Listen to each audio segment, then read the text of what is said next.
बात बेबाक में आपका स्वागत है। मैं हूं प्रोफेसर देवेंद्र प्रसाद राय। आज मैं आपसे देश के एक मुस्लिम राजनीति पर बात करना चाहता हूं। देखिए, आपको ज्ञात होगा कि हिंदुस्तान में तो सभी जातियां किसी न किसी का वोट बैंक है। सभी पॉलिटिकल पार्टी एक्सेप्ट वामपंथी पार्टी किसी न किसी जाति के वोट बैंक पर आधारित है। मुसलमानों का मेजर वोट, बल्कि ये कहिए कि by and large en bloc, Bihar में राजद को, उत्तर प्रदेश में सपा को,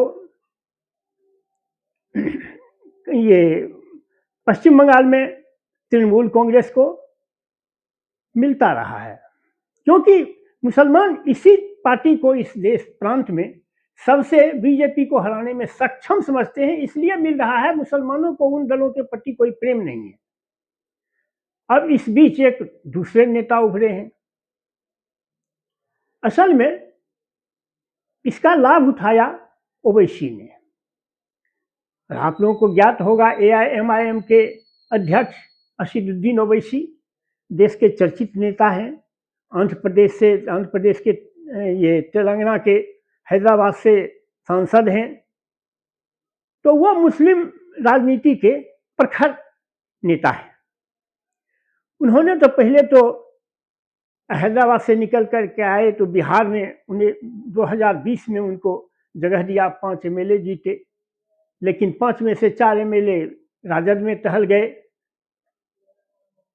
तो फिर 2025 में फिर वो 5 सीट जीत लिए। इससे उनका मनोबल बढ़ गया, देश में उनकी पहचान बन गई। फिर मालेगांव में भी अच्छी खासी सीटें वह जीत गए। मालेगांव में तो दूसरी पार्टी जीती, लेकिन महाराष्ट्र में ये जो म्यूनिसिपैलिटीज और बृहन मुंबई का चुनाव हुआ, इसमें बहुत व्यापक पैमाने पर उनको मुसलमानों ने समर्थन दिया और बहुत सारा सीटें उन्होंने जीता। इससे वो और इम्बोल्डन हुए। अब सवाल है कि मुस्लिम राजनीति क्या बदल रही है? हाँ, बदल रही है। मुस्लिम राजनीति, मुस्लिम लोग इन हिंदू वाली के अध्यक्षता वाली पार्टियों से पक चुकी है, क्योंकि उसकी स्थिति तेजपत्ता की हो गई है। जैसे तेजपत्ता सब्जी में, दाल में टेस्ट बढ़ाने के लिए तेजपत्ता डालते हैं, और जब खाने के लिए बैठते हैं तो तेजपत्ता को निकाल के बाहर फेंक देते हैं। इसी तरह मुसलमान जो है, तो सारे पॉलिटिकल पार्टी मुसलमान का वोट लेते हैं, और जब सत्ता में साझेदारी की जरूरत होती है तो उसको परे रख देते हैं। सोचते हैं कि ये तो बिना कुछ दिए भी हमको वोट देगा ही।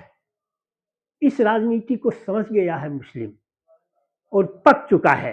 इसलिए अब मुस्लिम को चाहिए मुस्लिम नेतृत्व वाली पार्टी, जिसका नेतृत्व किसी मुस्लिम के हाथ में हो। सपा का नेतृत्व अखिलेश यादव जाति से आते हैं। यहाँ का तेजस्वी यादव जाति से आते हैं। ममता बनर्जी फॉरवर्ड ये ब्राह्मण कम्युनिटी से आती है।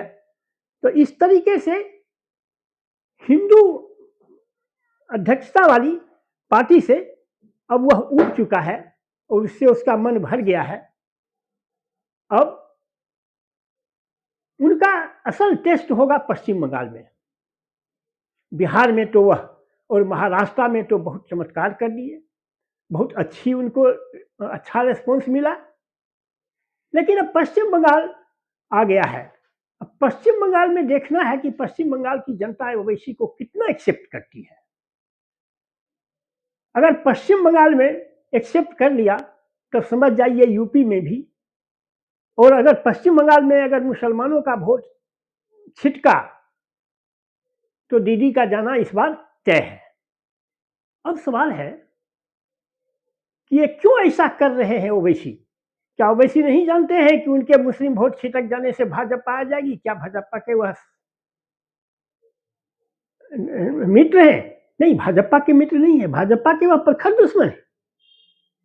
क्योंकि वह मुस्लिम की राजनीति करते हैं, भाजपा हिंदुत्व की राजनीति करती है। एक दूसरे के विरोधी हैं, तब ऐसा कर क्यों रहे हैं? ऐसा वह यह भी जानते हैं कि हम केवल मुसलमानों को इकट्ठा करके 10-20 क्षेत्र से ज़्यादा से क्षेत्र में हिंदुस्तान में जीत नहीं सकते हैं, हमारा कभी राज नहीं आएगा।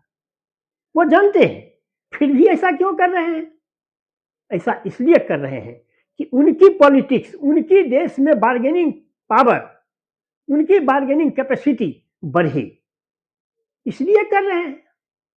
सब अपने अपने कंस्टिट्यूएंसी को, सब अपना अपना वोट बैंक बढ़ाने का और पॉलिटिकल पार्टी में अपना बार्गेनिंग पावर बढ़ाने का उपाय कर रहा है, ओबीसी भी कर रहे हैं।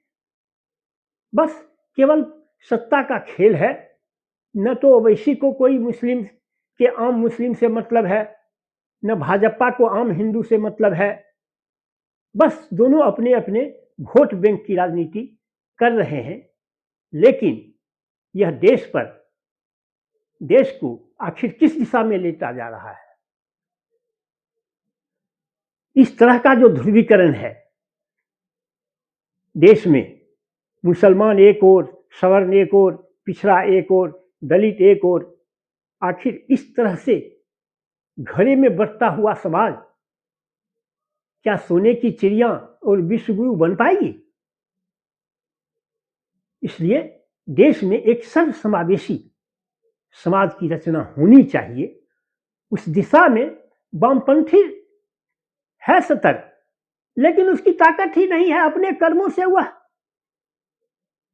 नीचे चला गया, राजनीति से आउट हो गया। अब वामपंथी केवल नाम का है। राजनीति के, भारतवर्ष के राजनीति में पसंघा का भी जो उसका महत्व है वह नहीं रह गया है। पसंघा आप लोग समझते होइएगा, तो पसंघा का जो महत्व है वह पसंघा का भी महत्व नहीं रह गया है उसका। तो यही देश के जनता को सोचना है कि सर्व समावेशी समाज का निर्माण होना चाहिए। जाति और दलित, पिछड़ा, अगड़ा, अल्पसंख्यक में बांटकर आप देश का भला नहीं कर रहे हैं, चाहे जो भी करते हों। बस आज मुझे इस पर इतना ही कहना है। Thank you very much.